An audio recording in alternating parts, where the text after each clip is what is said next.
Eventually, God changed his name to Abraham, father of many, and Sarah, at 90 years old, gave birth to a son named Isaac, just as God had promised.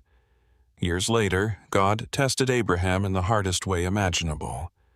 "Take your son, your only son, and offer him as a sacrifice."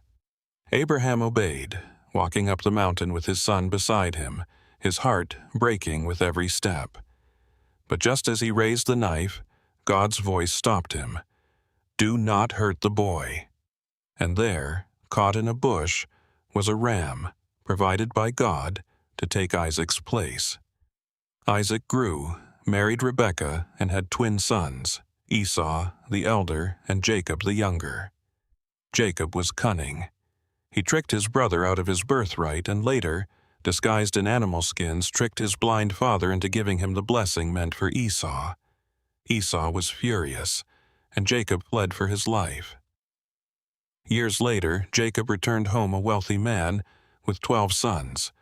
One of them, Joseph, was his father's favorite, and his older brothers hated him for it. One day, they sold Joseph into slavery and told their father a wild animal had killed him. Joseph was taken to Egypt. Though he suffered, falsely accused, thrown into prison, God was with him. Eventually, Joseph rose to become the second most powerful man in all of Egypt, because he alone could interpret Pharaoh's dreams. When famine struck the land, Joseph's own brothers came to Egypt begging for food, and did not recognize him. When Joseph finally revealed himself, he wept, and said the words that echo through the whole story.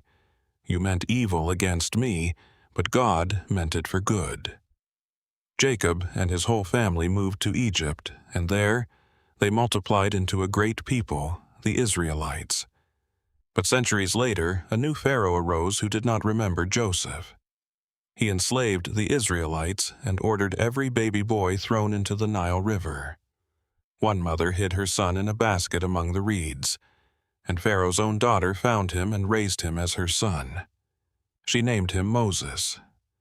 Years later, as a grown man, Moses fled Egypt after killing an Egyptian soldier who was beating a slave. He became a shepherd in the wilderness, until one day he saw a bush on fire, burning, but never burning up. From the flames, God spoke, "I have seen the suffering of my people. Go to Pharaoh and bring